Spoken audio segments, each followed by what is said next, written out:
Magandang gabi po mga idol. So, marami po akong na-receive na mga request din galing po sa mga dati ko na ding mga tagasunod at sa mga bago din na nag-follow po sa atin. So, marami po sa kanilang nag-ask na hindi po nila alam yung kwento namin between sa awayan namin ng mga Lontayaw at ng magkapatid na Casimero. So, para daw po sa kanilang kapakanan, kung po pwede ba daw namin na ito ay daanin sa isang kwento at gumawa ng content tungkol dito para po sila ay makasunod.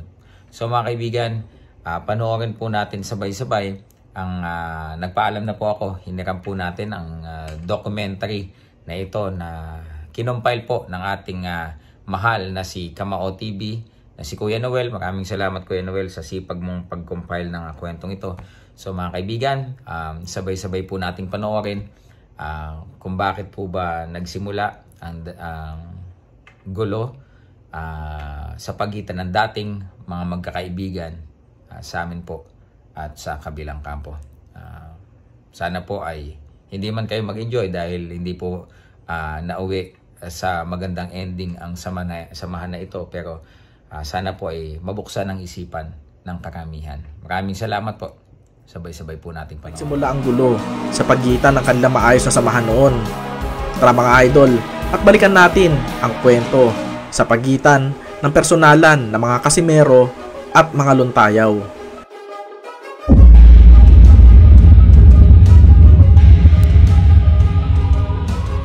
Actually, matagal na magkakilala si Mark Lontayaw at ang magkapatid na Casimero.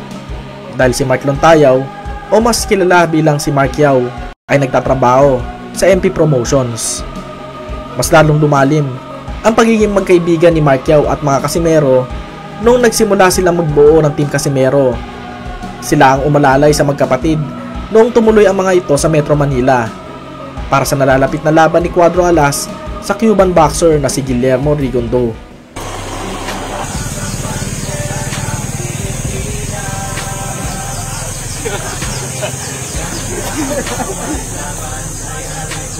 Okay, I'm here with Bro Jason. As you can see, pagod na kami sa jogging. Talagang ito, nakita mo, stable yung pag-jogging namin, no?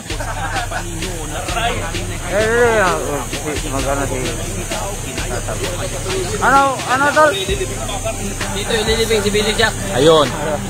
Libingan ang mga bayani. Ay, bayani ba si Billy Jack, bro? Bayani siya. Tulog siya ng bayani. Aba, teka. Ang Team Casimero ang tumulong kina Janriel at Jason, kung saang gym sila makakapag-training na maayos, kung saang lugar sila makakapag-jogging o cardio exercise, at kung saan sila makakahanap ng maayos na tutuluyan. Habang tumatagal, lalo nakikilala ang grupong Team Casimero sa social media, lalo na sa YouTube, dahil nagsimula na sila mag-ingay, at lahat ng kumakalaban sa kakayahan ni Cuadro Alas ay itinuturing nilang kaaway. Pati nga ako ay hindi nakaligtas at nasampulan rin noon. Pero hindi ko rin sila masisisi dahil na rin siguro sa pagiging loyal ng Team Casimero sa magkapatid na si Jason at Janriel. Ito na pala guys, di ba kanina naghahanap tayo ng mga Donaire fans ito. Dito pala yung mga Donaire fans guys.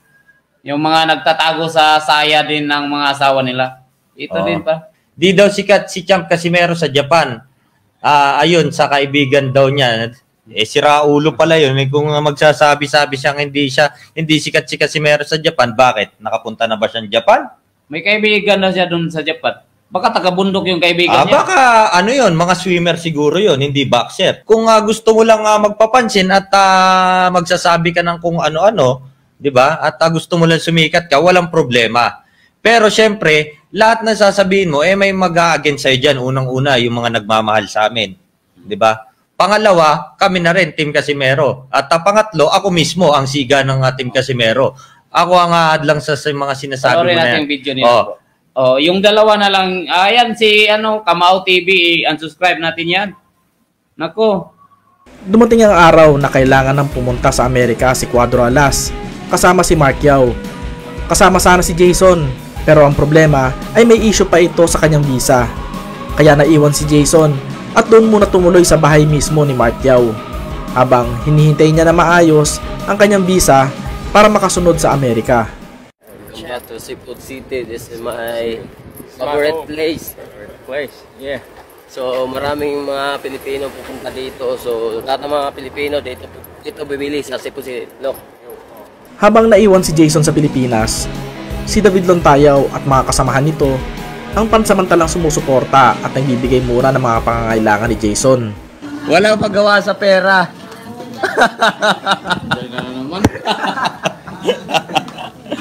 Wala kasi magawa sa pera. Ayan o. Sama natin, Ma'am Subirano. Malapit na tayo mag-super science. Kasi Negro TV. Papunta kami ngayon sa Laguna, sa San Pedro. May vloggers conference doon. Kasama natin Pilyo Gang, si Damsa, si Kiko, sino ba yan? Si Quadrolas, si Rendon. Manggugulpi tayo doon, guys. Pero lingid sa kalaman ng Team Casimero, naghihinala na pala si Jason kay Mark Yao na hindi daw talaga inaasikaso ang visa nito. At nakaramdam na si Jason na ginagamit daw ni Mark Yao ang pagkakataon na i-content o i-video ang lahat ng kilos ng kanyang kapatid. Kaya daw mabilis na tumaas ang subscribers ng YouTube channel ni Mark Yao, ang YouTube channel na Silver Voice TV. Hindi napigilan ni Jason ang mag-live at sinabi ang kanyang mga paghihinala. Kesyo, sinasadya daw ni Mark Yao na i-delay ang proseso ng visa niya para masolo nito ang kanyang kapatid. Dapat daw ang YouTube channel ni Cuadro Alas ang gamitin sa pagkuha ng content kay Janriel at hindi ang YouTube channel ni Silver Voice. At dahil sa ginawang live ni Jason, nagdesisyon ang kapatid nitong si Cuadro Alas na layuan at hindi nakausapin si Mark Yao. Kumbaga parang tinapos na niya ang kanyang ugnayan kay Mark Yao. Ang tagal ng nila sabi nila inaasikaso na yung visa ni Jason. Hanggang ngayon wala pa rin. Kaya ako nga nagagalit din ako sa kanila. Kaya alam ko na hindi talaga makapunta si Jason dito. Kaya sinabihan ko na si Jason na uuwi na lang siya sa Ormoc. Alam ko naman na si Mark pinapa-assist ko sa visa ni Jason. Kapag mag-message si Jason, hindi nila sinasagot. Yun lang yung ko nila. Oo, alam mo, sinabihan ko nga sila hindi sapat na dahilan yung pandemic talaga. Kasi nandiyan na yung pandemic. May nagtatrabaho naman sa mga sa mga embassy. Wala talaga, hindi talaga inesikaso siguro. Pinasabihan ko na sila Silver Boys at saka si Cinematic Artist. Sinabihan ko na sila na hindi na mag-video sa akin sa mga training ko. Hindi naman tumigil sa pagpapaalala si David at ang mga kasamahan nito kay Jason. At sinabi nilang walang kinalaman si Mark Yao sa pagka-delay ng visa nito. Dahil ang tunay na may problema ay ang US Embassy mismo.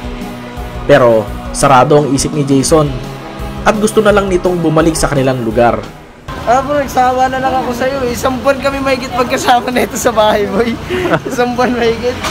Nagkakasuntukan na lang kami minsan. Pumayat na ako nung bro, nung una kong doon, nung kami lang ni Russell, pumayat ako kasi sinabayan ko siya walang kain-kain. Hindi pinipilit ni Mark Yao ang kanyang sarili kay Cuadro Alas. Nirespeto nito ang desisyon ng boksingero at nagpatuloy ito sa pagtatrabaho at nilibang ang sarili kasama ng ibang mga kasamahan nito sa MP Promotions Camp. Dito, tuluyan nang naghiwalay ng landas ang dalawang dating magkaibigan na si Mark Yao at Janriel Casimero.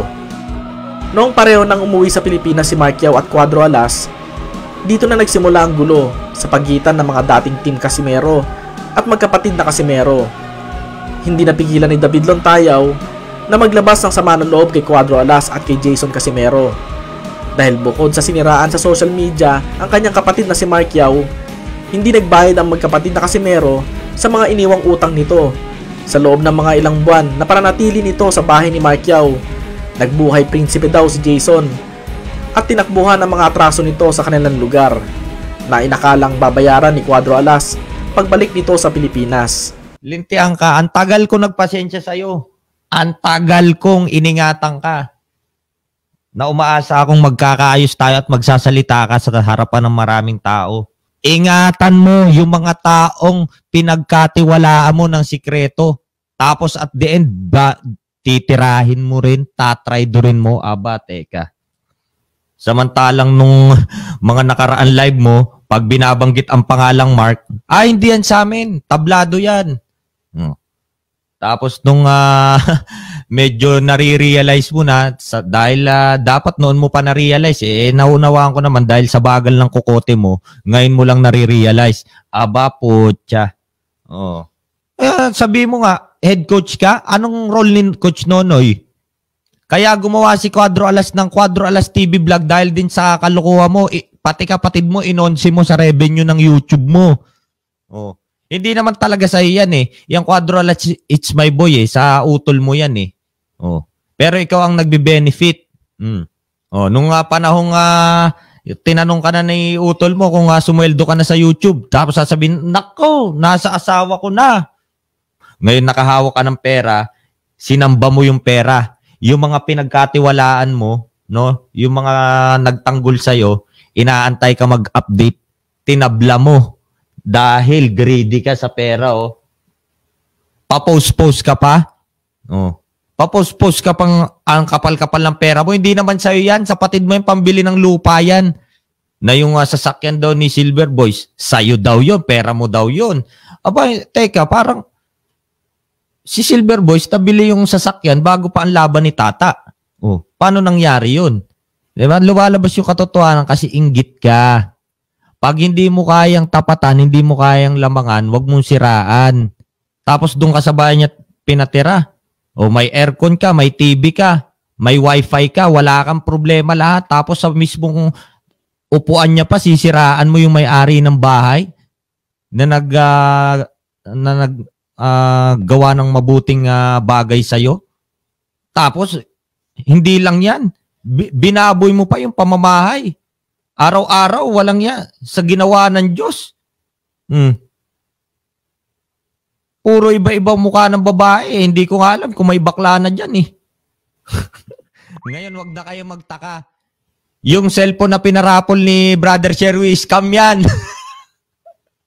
Wala kaya kamahal-mahal na cellphone na yun, 70,000, 75,000.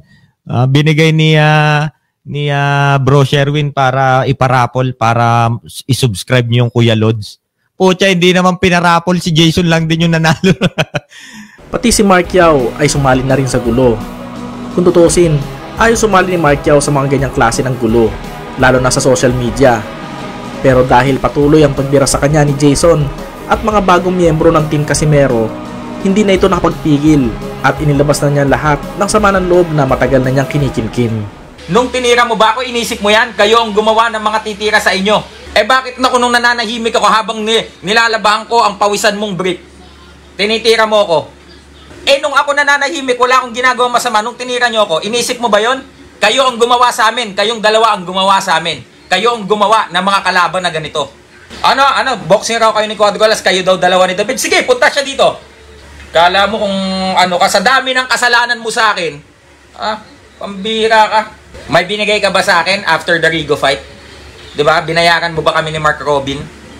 Binayaran mo ba kami ni Brendan? Tapos yung paninirang puri mo sa akin?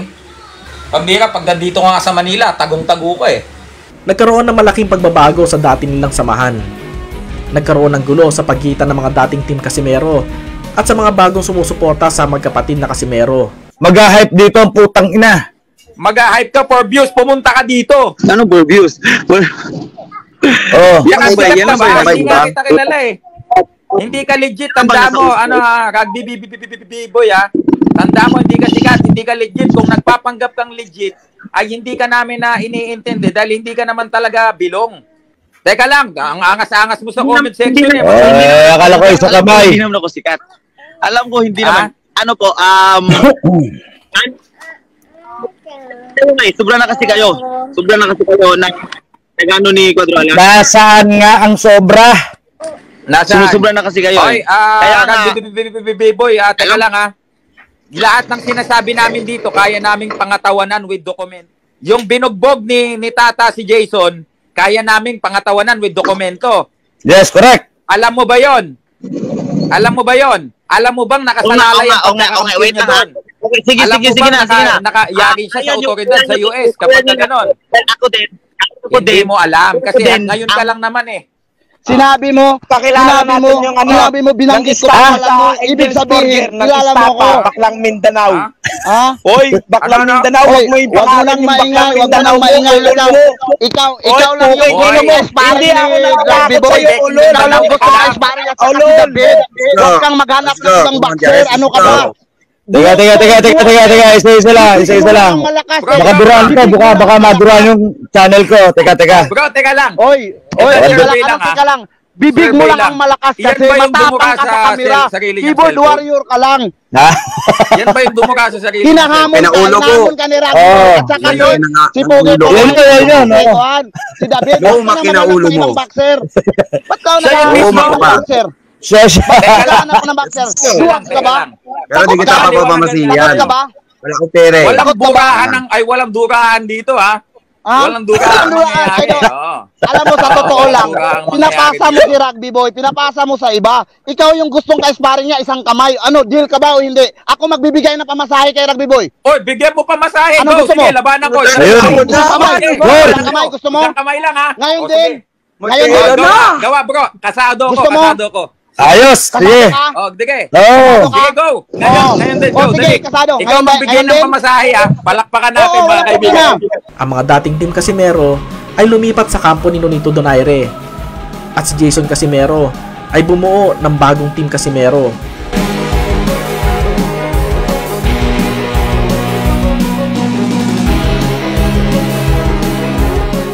Unang iba, napakahirap pong panghimasukan ang isang sitwasyon o istorya na hindi ka naman naging bahagi. So sa mga iba po na ginudge din po ako, kami na hindi po alam kung ano nangyari, hindi naman po kami galit sa inyo. Kami po ay nauunawaan po namin kung saan po kayo nanggagaling. Kami po ay dati din na mga nagmamahal at kumakalinga sa kanila at nagmamalasakit.